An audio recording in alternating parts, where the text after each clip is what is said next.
I would just say that there's no there. There's no there to get. The path to your musical journey is not a place that you arrive at.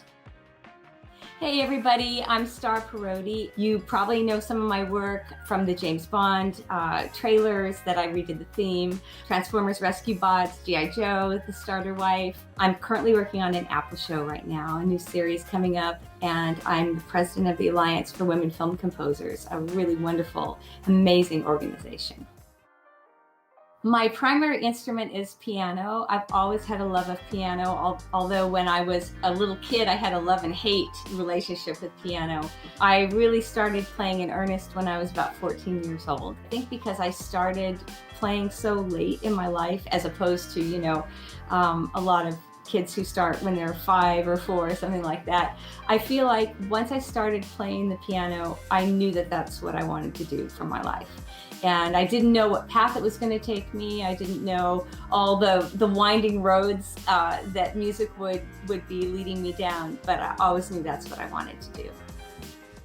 There's something about a really great teacher that brings certain things to life that you didn't really see were there. And when I was, probably about 16 years old, I was studying with a teacher at UCLA, and I was playing some classical music, a couple pieces that I really wasn't connecting with, so therefore I hadn't practiced them. And I went to my lesson and burst into tears and had to, trying to figure out every excuse of why I couldn't possibly play this piece. And my teacher calmly took a piece of score paper and wrote something down, and he put it in front of me, and he said, "Well, play that then." And it was a poem. And he had written a poem that was a very visual poem, about the rain falling down and the clouds and, just different very vivid images that he could think of. And so I just closed my eyes and I started to play his poem. And I think that kind of was what got me into seeing the visual part of music.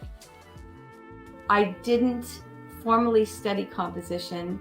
I did formally study classical piano and, jazz piano, but not composition. I kind of fell into composition, studying scores, finding music that I really, really loved, and getting the scores from the library and listening to the music while looking at the scores and trying to figure out, what instruments sounded best together and, what created an emotional soundscape and palette for me that I really liked. I got some early jobs working with orchestras when I probably had no business doing it, but it really, I had a mentor that really just gave me a lot of opportunities to try things on the job, and that really just kind of solidified everything that I've been studying. I got a job on Fame, on the TV show as a sideline musician, and through that I started to write some songs for the show. So I guess that was one of the very first things I ever wrote. And ironically, Janet Jackson was on the show at the time and sang one of the songs I wrote. And it was just, it was just kind of a really amazing kind of gig. I felt like I was still in high school. I think the first trailer I ever did was for a film called Straight Outta Brooklyn. I was so fortunate to be able to do a lot of trailers after that. But that was the first one. And the producer of that, I remember he came over and fell asleep standing up against my wall because we worked all night on it. And I've never seen anybody sleep standing up before other than him. I feel like my process starts with walking my dog in the morning and singing ideas into my phone. And then from there, it always goes to my piano, sitting down and playing. The process of a television show versus a film versus a trailer is a little bit different. Trailers, for the most part, are very, very condensed, very highly produced. TV shows, you're creating basically a palette of colors, palette of musical colors that you're going to be using throughout a season. So, you want to think about what the characters sound like, either melodically or sonically or instrument wise, arrangement-wise. And films are kind of like a record. It is a palette of sounds, but it's telling, a story and trying to bring all the parts of the film together somehow musically. And sometimes, it's kind of magical how that happens. You realize without even knowing it that one melody has gone into another, or one approach has gone into another of a character. Well, there's so many amazing composers. I've listened to film music, most of my adult life, and I think that probably one of my favorite composers, just that touches my heart so much, is Ennio Morricone.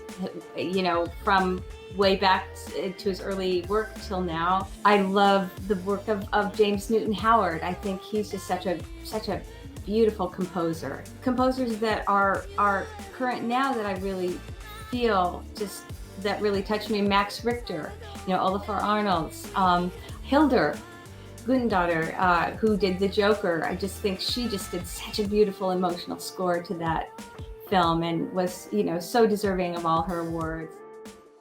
I have had a long and most wonderful relationship with Korg, starting, I believe, with the M1 in the 90s. I played on a late night talk show, and that's how I first became acquainted with Korg. I used the M1 on the show.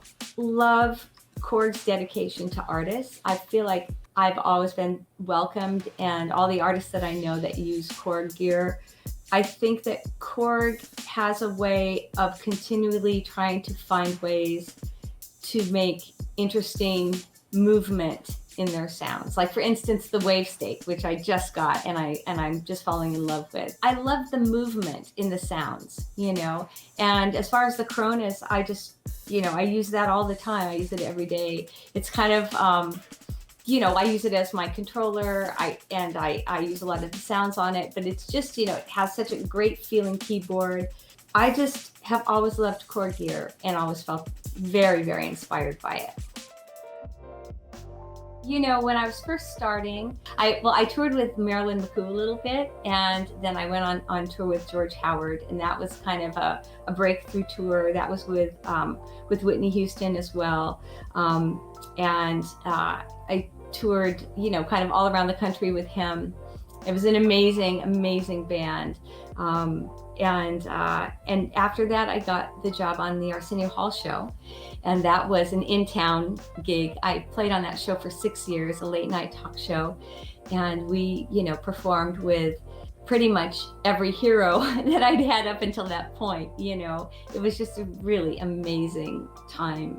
Those 6 years, of 5 nights a week, playing with everyone from Al Green to Mavis Staples and Patti LaBelle and Phil Collins and Bill Clinton.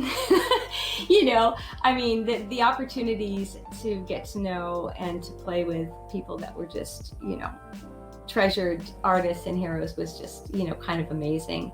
And it was kind of after that I started writing. So I decided to stay in town after that and not tour anymore.